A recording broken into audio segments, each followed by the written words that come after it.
Welcome to session number 9 of Awesome Ideas in Judaism. This session is called L'chaim, to life. And before we dive in a little bit more, I want to do just a little bit of upkeep, remind you of the usual format of each session, which actually is not necessarily going to apply as much to this session, and I'll tell you why. But normally I try to begin with defining the idea as Rabbi Green presents it in his book, Judaism's 10 Best Ideas. Then going in and explaining and expanding on ideas and sources that Rabbi Green brings, and connecting this all to Jewish life and practice. Now, along the way, you're of course encouraged to ask questions. You can just go ahead and take yourself off of mute. That'll pop you up to the top of my participants list, and I'll know you have something to say. You can also use the raise hand features or anything like that. Can't necessarily see everyone's video, so just waving at me won't always work. You can also type anything you want to in the chat box. I have that up and can see that as well. So you're welcome to ask questions, respond to anything I say, respond to prompts, things like that. And of course, share your own thoughts and experience, particularly on how this connects to your own life and practice. I think we'll find that, since the topic is life, the connection again to life and practice is sort of throughout. So in terms of making specific connections, I think they're really going to come up as a regular course, the regular course of what we discuss here. But I'm really curious what other ideas you have to bring to bear if there's something I missed, or you see something that resonates with you that reminds you of a bit of Jewish practice familiar to you. By all means, please bring that up. Okay. So like I said, the topic for this chapter is L'chaim. And I would normally begin by defining that idea, but l'chaim, it literally just means to life. It's how Jews say cheers. When we clink drinks and we drink, or sometimes we call the drink itself a l'chaim. You want to have a few l'chaims after Kiddush. That's what they mean, is we're gonna go have a few drinks. But it's not a discrete concept in Jewish thought the way some of these other chapters have been. It's not like tshuva, repentance, which is a really discrete concept, or Talmud Torah, Torah study, Torah learning, which is itself a discrete concept that you can kind of manipulate. It's really, and I think Rabbi Green treats this chapter as an opportunity to talk about Jewish attitudes towards life. And as I read through Rabbi Green's chapter, I kind of discerned 3 ideas that he identifies that seem to me to be salient to the discussion of what does Judaism have to say about life, both in general and in specific.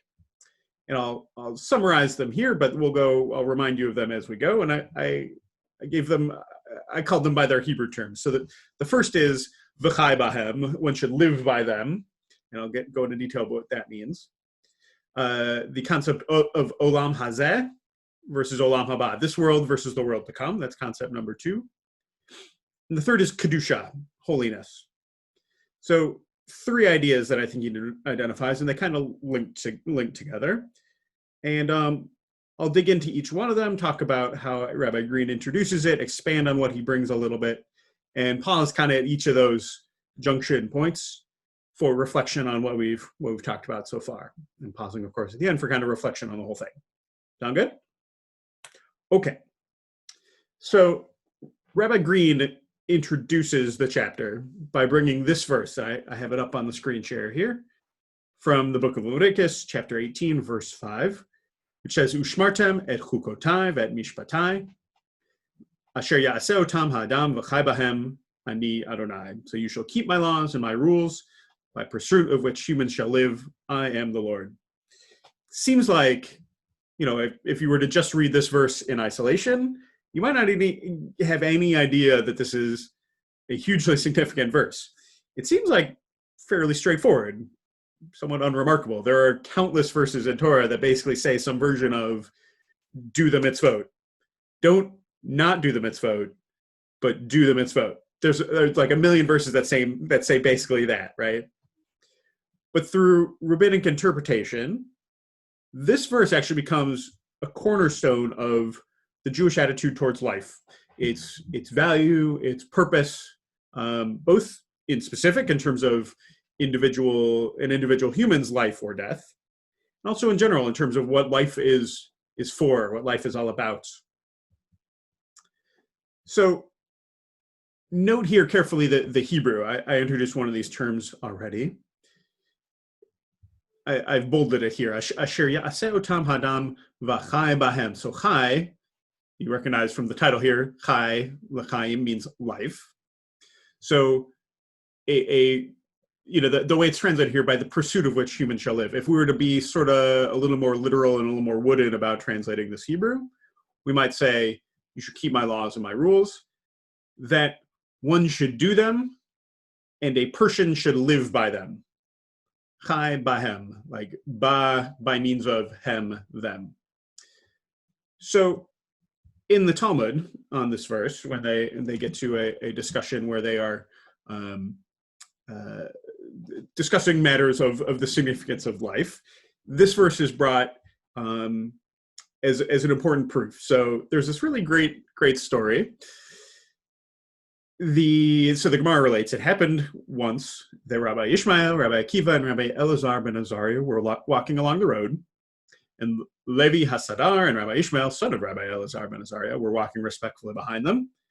And the translation explains it's because they were younger and didn't walk alongside their teachers. And this question was asked before them. This is what they were talking about as they walked along the road. From where is it derived that saving a life overrides Shabbats? Now, I think it's worth going into what exactly is at stake here. What does it mean to override Shabbat?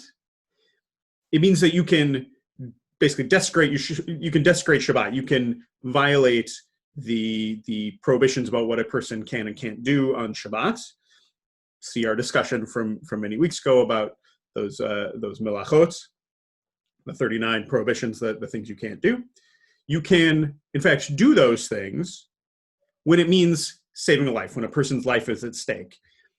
So just for example, it might mean something like carrying them to safety over a distance that would otherwise be prohibited. You remember carrying things from one domain to another is forbidden. Could mean cooking food for them if they're starving.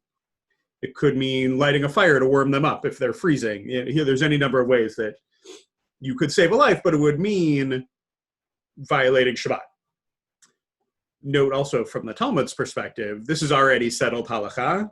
From the perspective of the editor who put this text together, this is already settled halakha. It's, from where is it derived that saving a life overrides Shabbat? It means we already accept that saving a life overrides Shabbat. We're going to introduce a discussion to get, to show how we got there, right? What follows, and you can see I put ellipsis there because there's a lot more text that I've trimmed out for the sake of space. But we go through each of these rabbis. Rabbi Ishmael answers by bringing a verse that he says, this is where we derive that idea from. And Rabbi Akiva answers with his own verse. And Elazar ben Azariah answers with his own verse. And actually the Talmud even brings a few more opinions from sages who lived in subsequent generations, on and on, each one bringing a verse that says, this is how we know you can override Shabbat to save a life. Until, and this is where I pick up here, Rav Yehuda said that Shmuel said, if I would have been there among the sages who had debated this question, I would have said that my proof is preferable to theirs. As it states, and here's our verse, you shall keep my laws and my rules, which a person shall do, v'chai bachem, and live by them. And he specifically says, it says live by them, and not that he should die by them. It's specific when it uses that language, live by them, specifically saying, don't die by them, or because of them, or for them, right? In all circumstances, one must care not to die as a result of fulfilling the mitzvah. Rabbah commented on this. All of these arguments, meaning all the other rabbis who's brought their opinions, have refutations except for that of Shmuel, which has no refutation. And this last little bit I included just because I thought it was funny. Later on, Ravina said, and some say it was Rav Nachman bar Yitzhak, with regard to the superior proof of Shmuel, one spicy pepper is better than a whole basket of squash. In other words, you only need one really good flavor, one really good proof. All the rest are a basket of squash. I just thought that was worth bringing because that's how the discussion concludes, and I think it's a fun metaphor. But Shmuel's point is actually, really loading a lot onto this verse. In its simple meaning is basically just do the mitzvot and make them part of your life. But he actually says, we actually learn, because the Torah specifically said the word live by them and not die by them, means that you are not allowed to die by or for them. In other words, mitzvot are for, like all the commands of the Torah, are for living into. They're not for dying by or dying for them. You're not supposed to martyr yourself to do the mitzvot. You're supposed to, give up Shabbat. You're supposed to break Shabbat in order to save a person's life or save your own life. And there are many, many other discussions about this, about what sort of things override Shabbat, or what can saving a life override. And, by sort of taking two ideas and bunking them against each other, take, Shabbat and saving a life, we figure out which one is more important. What rises to the top is this idea of saving a life. And we call it pikuach nefesh. It's a lot of what, it drives a lot of halacha. And in fact, we learn in another tractate of Talmud that there are only 3 mitzvot that a Jew is not permitted to transgress if doing so would save their life. Those 3 are worshiping an idol, what's called gilui arayot, which is all sorts of forbidden sexual relations, and shfichut damim, spilling blood. So you can't kill someone else to save your own life. But other than those 3, you're allowed to, like, if your life is at risk, like, either somebody is threatening you, or, it's a matter of, I have to do this or I'm not going to get what I need to live, things like that. You are not only allowed to override those mitzvot, you're actually compelled to do that. Saving life is more important. So basically, we learn from this verse to keep my laws and my rules, that a person should live by them, v'chai b'hem, that the reason we have mitzvot is to do them here, in this world, with the time we have on earth before we die. Like it's about, mitzvot are for life. They're for living. They're not something that overrides the value of a human life. And this fits into a larger conversation about what is a human life worth? And we can see ramifications in all sorts of other domains when we think about issues around terminating pregnancies, for example. This comes up around, should we close or open the synagogue during a pandemic? Pikuach nefesh is one of the driving values that says, yes, actually we should close the synagogue. That's more important than us gathering together for prayers, for example. Okay, I want to pause here because we've covered a lot even already. It's just one verse, but you can see there's kind of a whole world in it. Questions so far about the idea that human life is valuable and that mitzvot are for living by and not dying by. Stephanie, go ahead. Well, I will give you an example of something that my husband and I ran into. Mm-hmm. We were taking a class from a previous rabbi at Beit. Okay. And my husband was a volunteer firefighter. Mm. And while the class went on, his beeper went off. And so he said we needed to leave because we needed to report.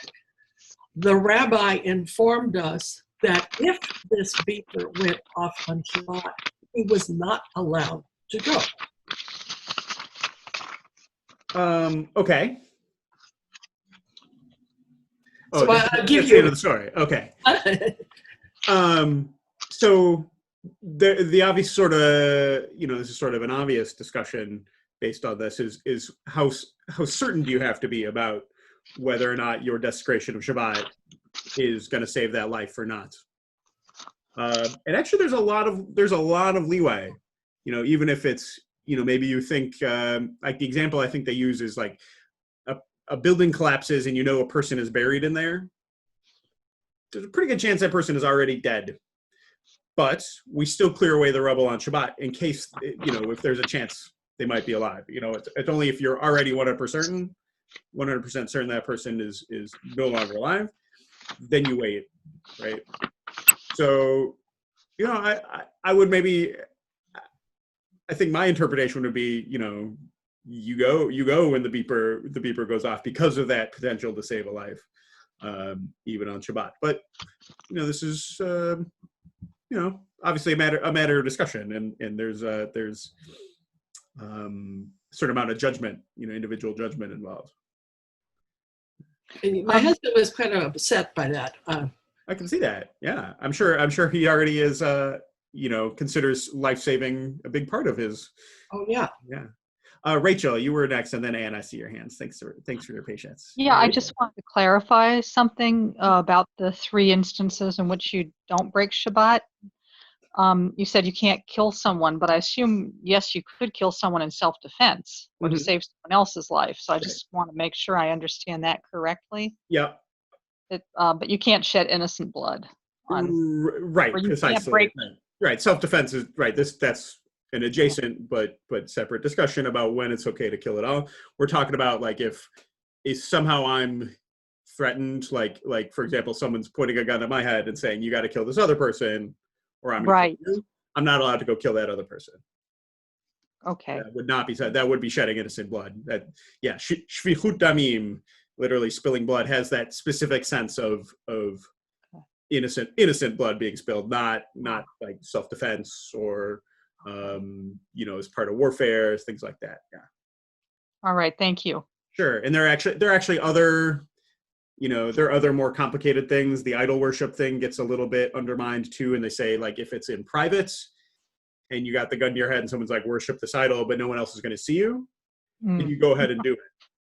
Right. It's only a problem if it's in public, because then it would be sort of spreading of idolatry, sort of a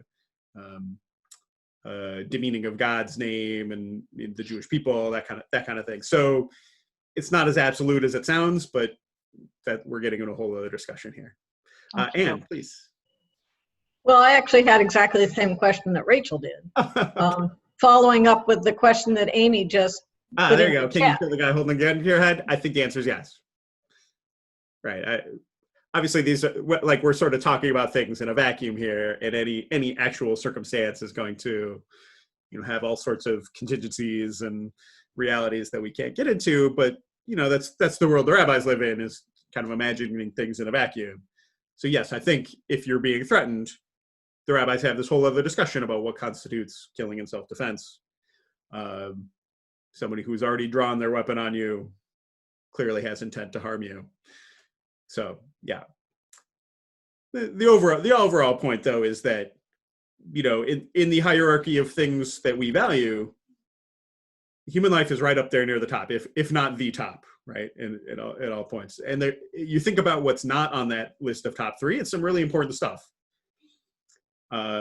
Things like the high priest officiating the Yom Kippur service, which was a big deal back then. If saving a life is possible, the high priest interrupts that in order to do it, right? All sorts of other things. And did you have another comment? I did. So, this gets to a modern controversy, and that is about abortion. Sure. And so so what is the Jewish view on abortion and saving a life? When does life begin? Do we have that conversation? Oh yeah. So that'll take us very far afield from this, but I can tell you, this concept is relevant to that debate. Fortunately, one of the classes in the Who is a Person, When Does It Matter series that Rabbi Seidel and I taught, we talk about exactly this and go into some significant detail. Don't remember which number that is, but I can track it down if you're interested in looking. I have those sources all prepared and things like that. But the sort of short version is, the mother's life is very much taken into account too, and her safety is paramount as well as the unborn child. It's a little too complicated to go into here. Okay, that's on YouTube, right? It is. Very good. Thanks for the plug. Yeah, should be up there. Okay. So, like, as I said, the reason we have, basically what we learned from this verse through rabbinic interpretation is the reason we have mitzvot in order to do them here, and to live by them. And the sort of flip side of that is, and this sort of transitions us into the next idea, specifically, therefore here on this world, and we're supposed to do them with the time we have on earth before we die.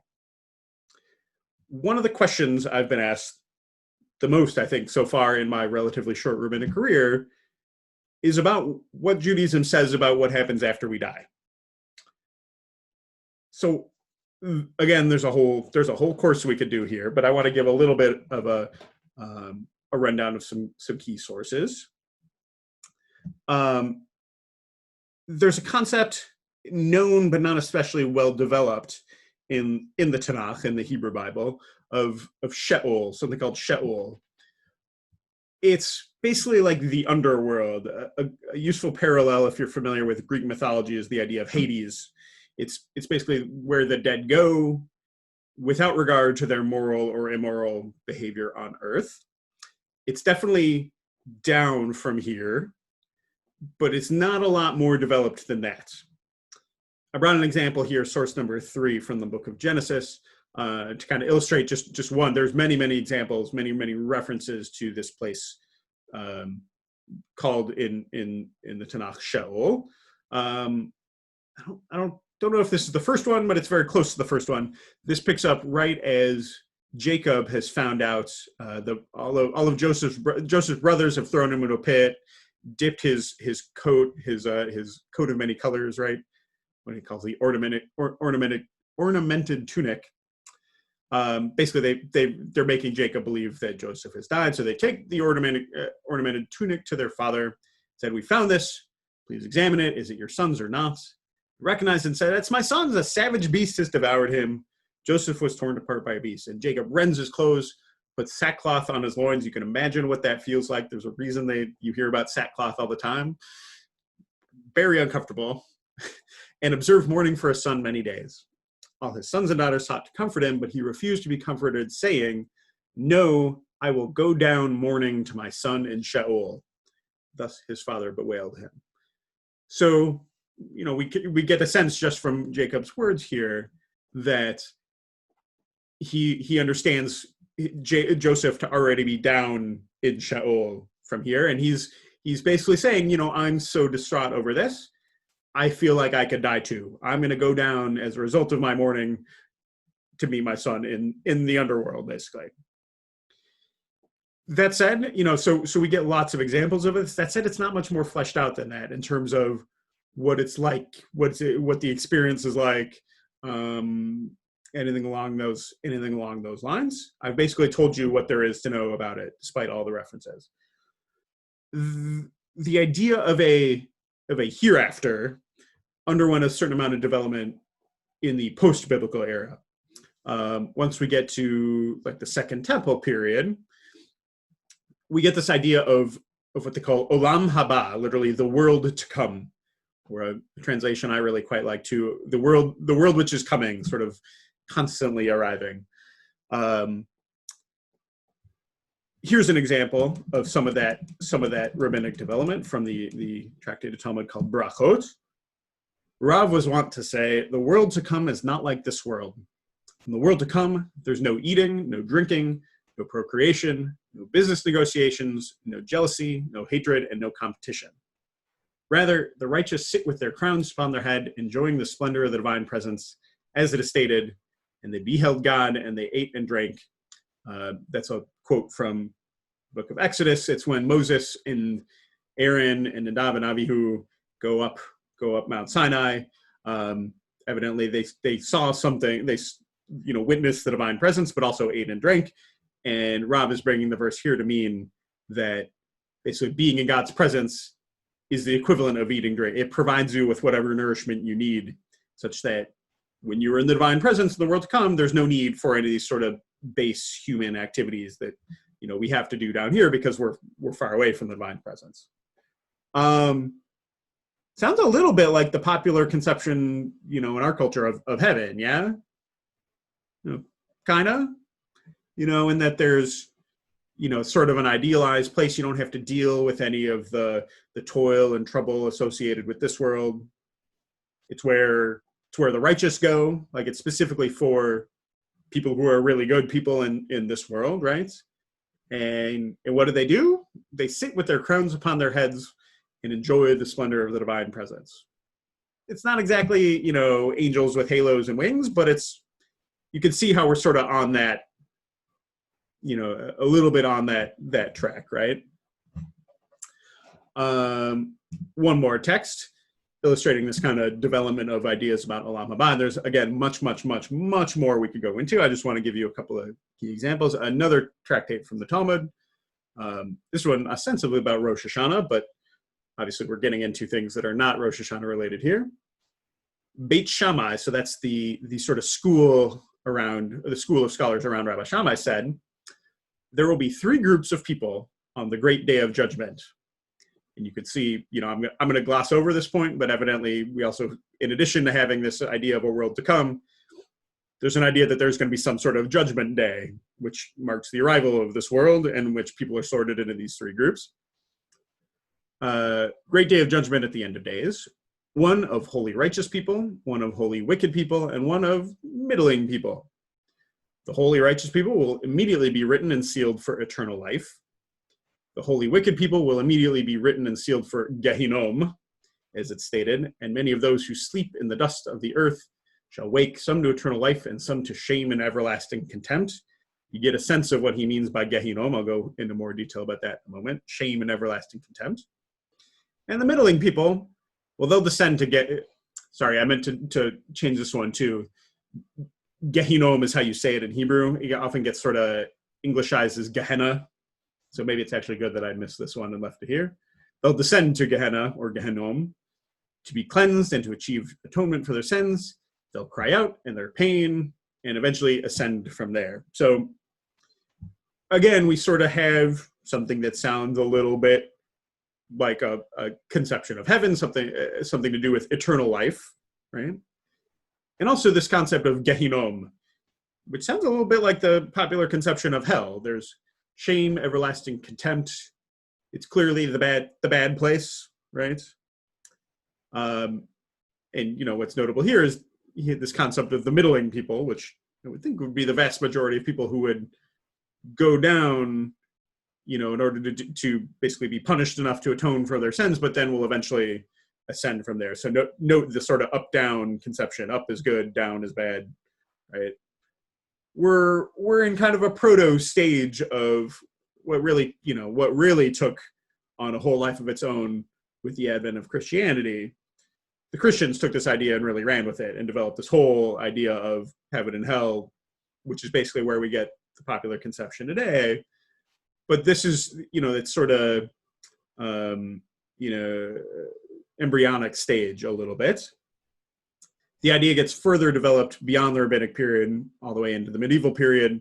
I didn't bring it here, but the Rambam, Maimonides, in his Code of Law, the Mishnah Torah, if you check out the section on Teshuvah, on repentance, go to chapter 8, he goes pretty in depth about what the world to come is going to be like and what's going to happen to people and how it's just your soul and not your body. He's already under the influence of Greek philosophy, which made its way into Jewish thinking by means of Islam. He lived in 12th century Spain. All the people around him were Muslim scholars. They picked up, so that's how Greek philosophy about, ideas about immortality of the soul sort of make its way into Jewish thinking. Basically, and our Green's point here, and I brought this quote because I thought it was really, hits the nail on the head. Although Judaism formally accepted a belief in the eternity of life, including the future bodily resurrection of the dead, it never permitted the afterlife to become the centerpiece of Jewish faith. So, what's important here, and when people come asking me about, what does Judaism have to say about what happens to us after we die, this is all useful data. This is all, part of Jewish thinking. Jews have had these kind of thoughts and have, done some amount of development of concepts of essentially heaven and hell. If you were to choose, they're usually called Gan Eden, like the Garden of Eden, and Gehinnom, sort of the Jewish equivalent of hell, but they're not made central. They're not made the centerpiece of Jewish faith the way, particularly in Christianity, it really has been.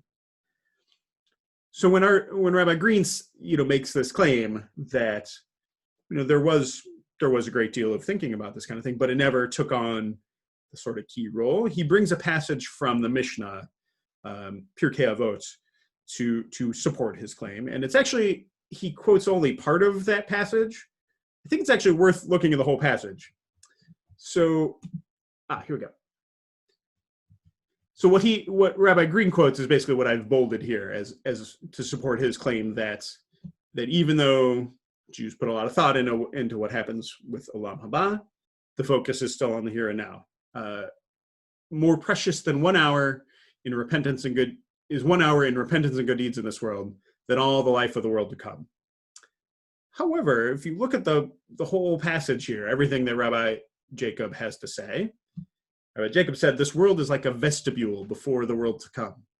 Prepare yourself in the vestibule so that you may enter the banqueting hall. He used to say, more precious is 1 hour in repentance and good deeds in this world than all the life in the world to come. And more precious is 1 hour of the tranquility of the world to come than all the life of this world. So admittedly, I think Rabbi Green quotes pretty selectively here to support his points. But I don't think this passage actually undermines his claim as much as you might think. It's worth looking at because here we have the rabbis in the same breath, both waxing poetic about Olam Haba and how tranquil it's going to be, how it's like the banquet hall, that this is all just preparation for, and at the same time asserting that the real work is here, right? That tshuva, repentance, and ma'asim tovim, good deeds in this world, that's what we do here. That's the brass ring, right? That's the point of life in this world. Another quote, which Rabbi Green also brings, and also from Pirkei Avot, really kind of sums this whole thing up. Shimon the Righteous used to say, do not be like servants who serve the master in the expectation of receiving a reward, but be like servants who serve the master without the expectation of receiving a reward, and let the fear of heaven be upon you. In other words, yes, we fully expect there to be some sort of reward for the righteous and perhaps punishment for the wicked, but it's kind of beside the point. What really matters from the perspective of Judaism and Jewish tradition is what we do here. The mitzvot are for us here, for us to live by them, not die by them, but live by them, and they apply here. There's no parallel in the world to come where you can continue to do mitzvot. In fact, that's part of this idea of how the world to come works is, eventually when Messiah comes, the mitzvot will all be essentially made obsolete. It gets really, really interesting about what the consequences of that are. That's not where we're going today. But the discourse around Olam Haba, this world to come, I think evidently satisfies some kind of need, perhaps like a psychological impulse to have things make sense, to feel like the universe is ultimately just. But at the same time, that this sort of orientation around getting into heaven as being the sort of driving factor that animates everything, it never really becomes central in Judaism. And it's very much still the case when folks come asking me about, what does Judaism have to say about what happens when we die. It's not because they desperately need to know, is Judaism going to validate my life choices and sort of stamp my visa to reach ultimate reward. If they come asking, it's because they haven't really spent much time thinking about it, and it hasn't necessarily really bothered them. It continues to be, as Rabbi Green notes, predominant mainstream Jewish thinking really de-emphasizes this kind of reward for the righteous in heaven, things like that. It's just not a driving factor. Has never been really held up as the kind of carrot on the stick the way it has in some other traditions. Okay, I'm going to take a pause here before we transition into a new thought. Questions about Olam Haba, focused on your reward and punishment, comments from your own experiences, things like that.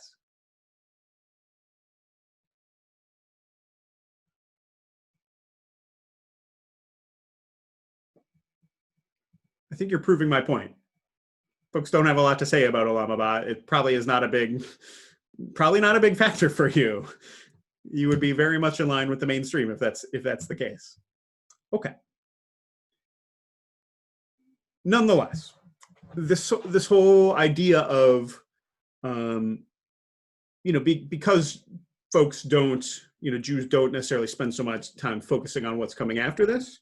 The focus is very much here. That leads us into this third idea that I think Rabbi Green touches on, relating to Jewish attitudes toward life, which is basically if the point of life in this world isn't just to make it into heaven, then what is the point? How do we go about making meaning in our lives?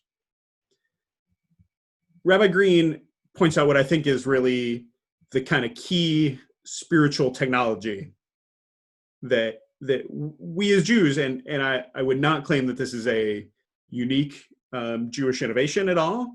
There are plenty of other traditions that have, basically the similar kind of technology, like the similar kind of apparatus. But this is, I think, still, within a Jewish framework, a really key idea. It's this idea of kedusha, this idea of holiness. So I'll bring up my little cheat sheet here. We'll get into it in a second. So the Hebrew root kuf daled shin means something to the effect of something that is kodesh, something that is holy, is set apart, and usually for some kind of special purpose. If we go read the Tanakh and see how it's applied there, how it's applied elsewhere, that's the sort of unifying sense of a thing that is set apart is described as being kodesh, somehow holy. Setting something apart, even if it's done arbitrarily, has the power to make that thing special, even actually, make it valuable from the standpoint of its importance to us. My go-to example, and perhaps this is because I've been, working with my kids trying to eat their vegetables. Ice cream is such a wonderful treat, in part because it tastes good, right? But I think it's at least as much about the way we serve it as dessert, right? As set apart from the rest of the meal. I've heard, one trick to get your kids to eat more vegetables is to basically flip that framing, right? You have to eat all your ice cream so that you can get your broccoli, right? And that has actually the desired effect on human psychology. It's the thing that's set apart, the thing that is set aside and for a special purpose. That's the thing that gets the value. And it actually, the taste of it is secondary to that. So basically this idea of holiness kind of exploits this human idea, or this human nature, to value what is set apart and set aside for some sort of special purpose. And this is really a big Jewish idea about life. We can make meaning in life by creating holiness. We can take otherwise ordinary, the sort of religious-y sounding word is always profane, but profane just really means ordinary, regular, normal, run-of-the-mill, every day. We can take these ordinary things and make them mean something important. Now, Rabbi Green explores this idea by looking at examples of the way that the root kuf daled shin, holiness, setting something aside for a special purpose, the way that gets deployed throughout the two great cycles of time from a human perspective. Those two great cycles are, of course, the calendar year, the day, the week, the month, the year, and then also the life cycle from birth through adolescence, through frequently marriage, and then death. He brings 4 examples here, and I think that there are more, although I didn't necessarily go digging. I decided to stick with what Rabbi Green brought. He touches on a few of these, so I think we can kind of go through them together, describe what they mean, what they are, and then also think about, what is it that's being set apart? How is this functioning to create holiness?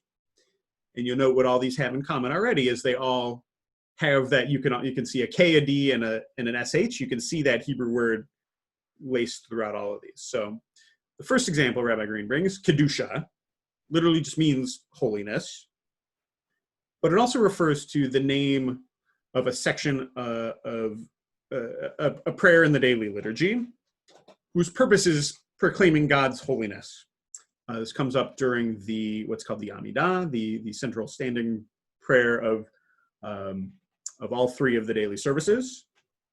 And when the Amidah is recited out loud, there's a section where everyone stands, and there's this kind of reenactment of God's angelic retinue rising up, as we say, holy, holy, holy, Adonai Tzvaot, right? God is full of glory. The purpose of this is to proclaim God's holiness, and it's regularized. It's made part of the daily liturgy. What's being set apart here? This one's kind of an obvious one already. Is God, right? Our concept of God, whatever that looks like to you, is in some way holy. There's the only reason to bother with a God concept is to have a sort of an idea of something special, meaningful about the world, right?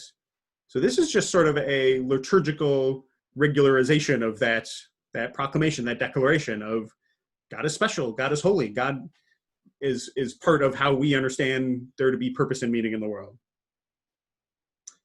Example number 2 that Rabbi Green brings, Kiddush, or Kiddush, as it's commonly pronounced with an American accent, literally means making holy, and that actually perfectly describes what we do when we make Kiddush.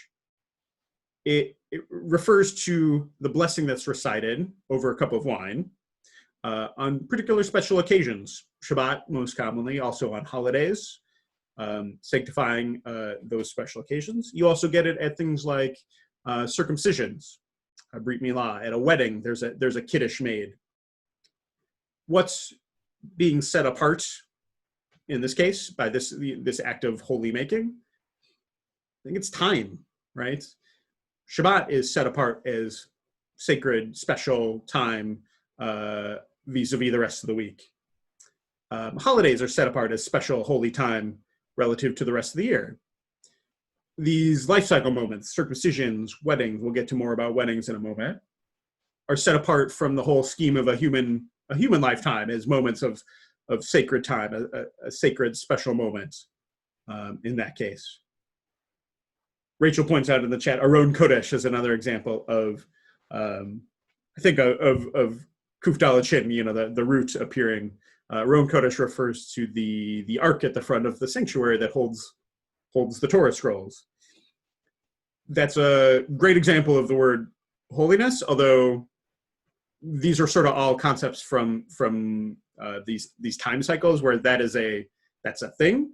That said, we can also kind of, this is a quick little tangent, we can think about the way things are made holy, right? Talking about an ark as not just an ark, not just a closet, but a holy closet, a holy aron, right? Gives that thing, it sets it apart from all the other closets, right? Now it's holy. Now it's special. It's meaningful and worthy of special care and attention. If you haven't been to Beit lately, and I wouldn't expect many of you have, am I allowed to, I can say this, right? Okay, Anne's giving me the nod. It's public knowledge. The new ark got installed, and it's gorgeous. You should absolutely pop in and check it out if you get the chance. Okay, so what's being set apart with Kiddush? It's time. We can make holiness in time by reciting Kiddush at these key moments to basically sanctify and set apart that time. Third example Rabbi brings, Kiddushin, which is actually, it's sort of, it's Aramaic-ish. You find that, especially in Rabbinic Hebrew, the I-N ending is a plural, sort of like in modern Hebrew, the im, like you would get I-M at the end. So it's like Kiddushim or Kiddushin. It's sort of like Kiddushes, if that makes sense.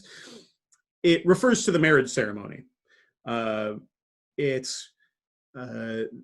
there is a part of the marriage ceremony that is a kiddush, is a blessing over a cup of wine, but the whole thing is referred to as kiddushin. And if you've ever been to a Jewish wedding, you know that there are, a few key elements. There are blessings that are recited. There's usually a ring exchange. Historically, it was just the male partner giving something of value to the woman. These days, regardless of the genders of the people involved, it's very, very common to have a mutual ring exchange. But what's being set apart, what's being sanctified as part of a marriage ceremony? It's a relationship, right? It's saying this relationship that these two people have, from each of their perspectives, that's a special sanctified relationship. It's set apart from all the other relationships they have in their life for a special purpose, which is creating a home, perhaps building a family, right? We have, already three different examples of ways that we've created holiness in the world and in our lives. God, time, relationships. One more kind of putting the capstone on the end, Kaddish. Again, another Aramaic term. In fact, the Kaddish is written in Aramaic, which used to be, at an earlier period, the lingua franca, was the language that everybody knew and spoke. Hebrew was kind of the language of academics and religious life. But these days it would be English. Kaddish refers to a piece of liturgy recited at multiple points throughout the service, but most notably by mourners for loved ones who have died. It notably makes no mention of death, despite being a mourner's prayer. It's all about God's greatness, God's holiness. So what's being set apart? Again, God, obviously. I think also relationship, again, because we're noting the specialness of the relationship that would prompt a person to recite Kaddish. Jewish tradition understands only certain relationships as being creating an obligatory state of mourning. It's only the sort of the people closest to you, a mother, a father, a son, a daughter, or a spouse or a child, right? So sanctifying God, sanctifying relationship, and I think also, in a way, sanctifying community. One of the things that's special about Kaddish as a piece of liturgy is it requires the presence of a minyan, a quorum of 10 people, in order to recite it publicly. So I think there's a way that Kaddish also acts to sanctify community and the need for community, to say, this is a group of people that are special to me, that are set aside for a special purpose. I can't say Kaddish with all the non-Jews that I work with, or at any old public place. I say Kaddish specifically in the context of my Jewish community, right? Amy notes, let's see, Aron as a container for holding something holy. Yeah, specifically in Hebrew, a casket is, yes, a casket is an Aron, a container for holding the vessel body, which is considered holy because it houses the soul. Yes. Although, Aron in the sense of a casket and Aron Kodesh being the thing that holds the ark are two different things. I would say yes, and at the same time, the place where you keep your clothes in your bedroom is also an Aron, right? At least in modern Hebrew, it's still basically a doored thing that's a closet. Yes, I would say I'm sure we can think of some more examples of holiness as it pertains to funeral liturgy and preparation of a body before burial. Jessica says, probably off topic, what does Judaism say about a soul? I'm going to again refer you to that who is a person and when does it matter video series, because we go into that a little bit. And sort of similarly to the idea of Sheol, the Tanakh doesn't really understand souls. It was really a development of Greek philosophy. And basically which made its way into Jewish thought, first through Islam and then into Judaism. So it's basically after, it's from Jewish scholars who lived in Muslim contexts in the medieval period, where you get discussions like Maimonides, where they're talking about nefesh as an immortal soul that outlives the body and is what ascends to heaven and things like that. So I'd say again, sort of similarly to the whole Olam Haba thing, nominally accepted by Jewish tradition, formally accepted, but also not necessarily, made the centerpiece, right? Uses of nefesh in Torah, I would argue, refer to the not what we would understand to be like an immortal soul that outlives the body. It just means a life. Like, the word nefesh definitely comes up in Torah, and folks from a later perspective read back into that, to back up their ideas about the nature of the sort of dual nature of body and soul, and the immortal, lasting nature of soul. But I think from the Torah's perspective, the Torah doesn't really understand the idea of eternal life or anything like that. The Torah thinks that everyone goes to Sheol. And it's not really specified. Does that mean just your body? Does it mean just your soul? Does it mean your soul and your body? From the Torah's perspective, that those concepts they're just not fleshed out there. Okay. So, 4 examples from the human life cycle of this concept of holiness, this holy making, this setting apart. If we look through these 4, what do they have in common aside from the commonality of the roots? Setting apart, sanctification, holy making, they're all accomplished by means of a ritual. With the kedusha, it's words that we say ritualistically, right, as part of our daily prayers. With the kiddush, there's words, and there's also the act of it's over a cup of wine, right? With kedushin, the marriage ceremony, there's numerous pieces, as I've mentioned, ring exchange being one of them. Kaddish, again, a piece of liturgy that's said ritualistically. The key understanding, I think, about all of these is that the ritual isn't the thing it isn't what makes a thing holy, the ritual itself. What ritual does, and the reason it's important, even if otherwise, you're not necessarily that, quote unquote, religious or that into ritual, what makes ritual important is it helps set a thing apart from other things that are like it by basically marking it out to us and marking it out to our community. And it's the set apartness that makes a thing holy. So the ritual isn't necessarily what accomplishes. Ritual is just words. It's just a cup, right? It's just, sometimes it's an action, sometimes it's words that doesn't actually do anything. What the ritual does is mark off a thing as holy or as set apart. And it's that set apartness that makes it holy, right? That gives it value, sort of like our dessert after dinner, right? And it's this understanding of certain things as holy that makes our lives into something more than just an undifferentiated string of events, right? Both from the perspective, both around the calendar cycle, as we go through the week, every day would be like every other day were it not for Shabbat, which is set apart from the rest of the week by means of ritual. Candles on Friday nights, candle for Havdalah at the end. That chunk of time is set apart from the rest of the week. And by doing that, we make it holy. And by encountering this holiness, over the course of the week, we start to differentiate time from other pieces of time and start to make it mean something.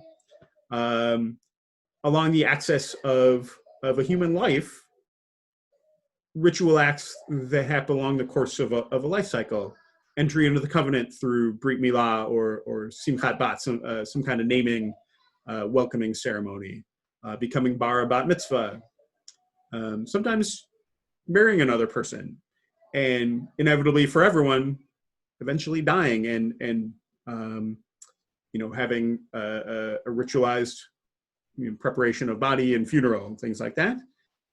Again, it would be all just kind of one undifferentiated mass of human life and just human actions if we didn't mark off pieces like that, set them apart by means of ritual, and understand those to be holy moments, holy acts, and sometimes, as we've noted, holy things as well. Although I think what's really has been in a lot of ways the key Jewish innovation, what's really enabled us to survive apart from some of our holy stuff, our holy place in the temple and in Jerusalem, and our holy stuff in terms of the Holy of Holies that once existed there, has been our Jewish ability to sanctify time as well as place and stuff. What questions do you have about holiness, any of these rituals, the way this whole kind of meaning making in life works? I think this is really it's really a big idea, but it's not always obvious.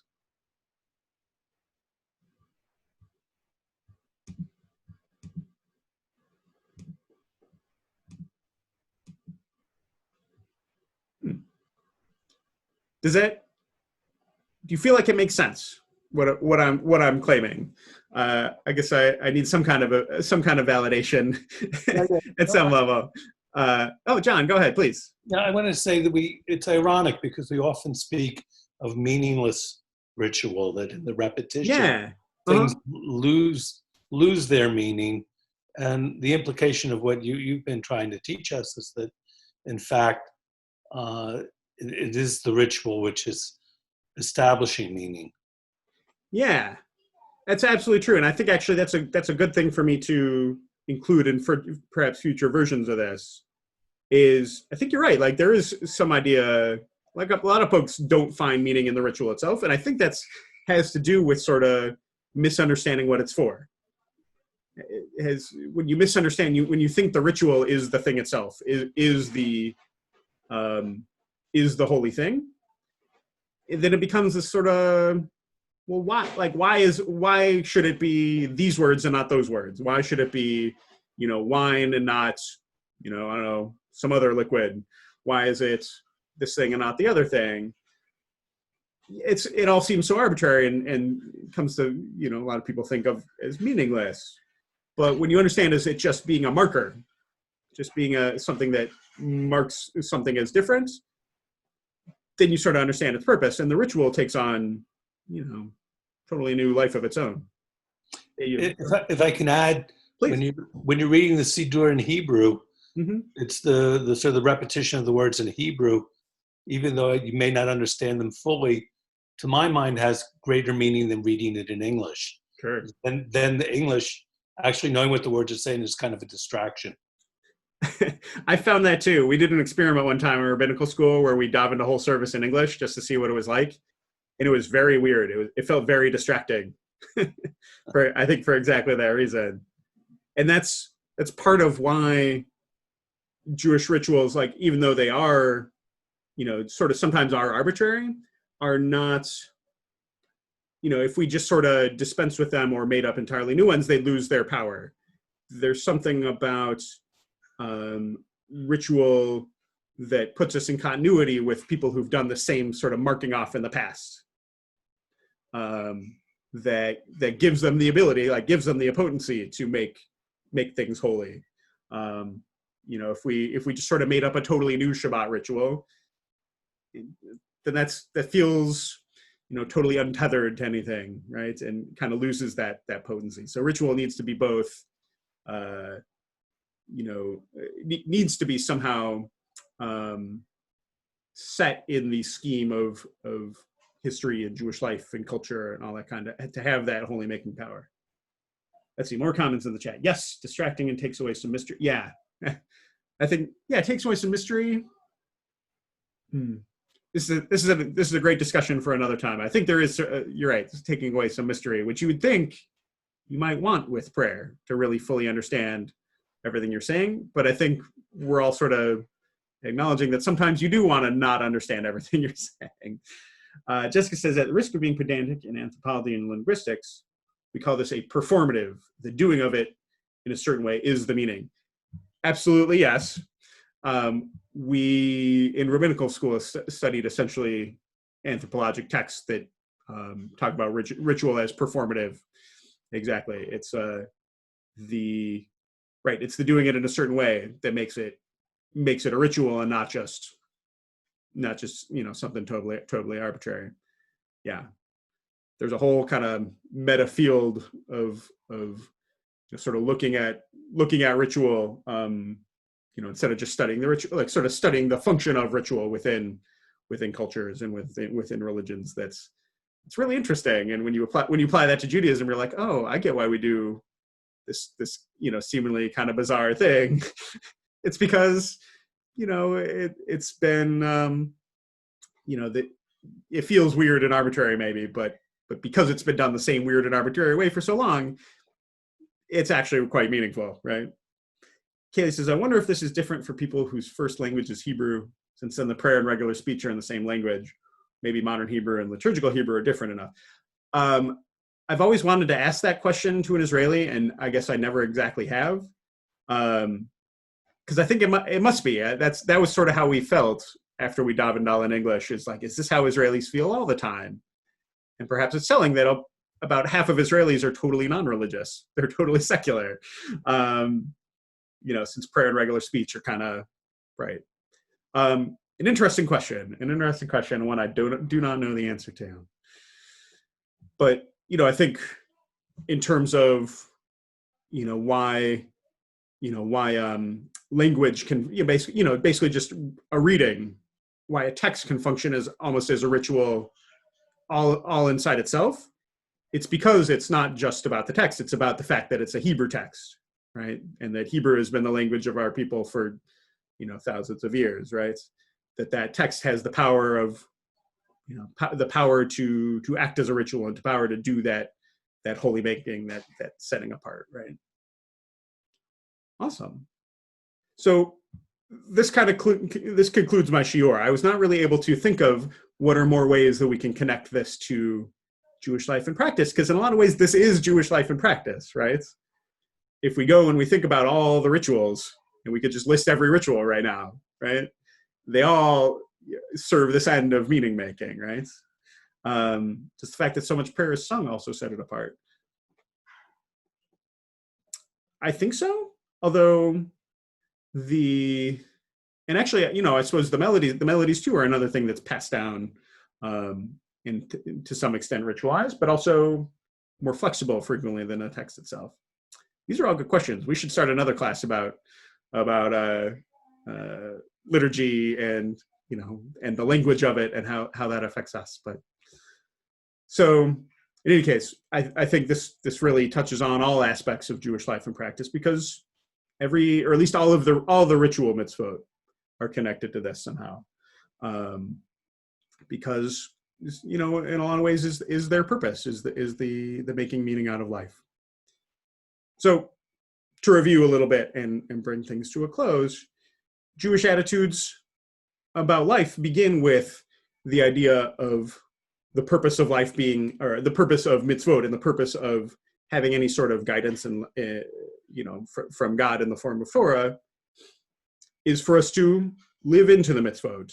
That they drive this idea drives the value of human life vis-a-vis other concerns, and it puts the focus squarely on this world as the place where we have a chance to act and do good.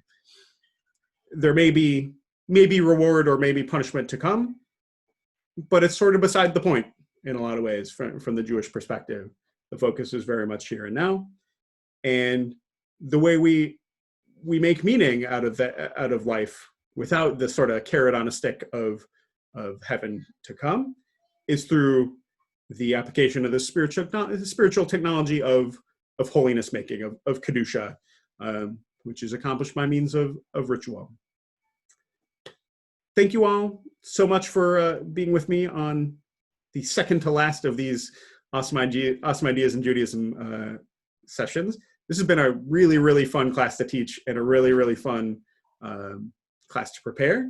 And I'm kind of sad that next week's going to bring it to a close, but also I'm also excited to teach this last session. The idea, as it were, is echad, the essential oneness of God, which I think again is some pretty core Torah for me.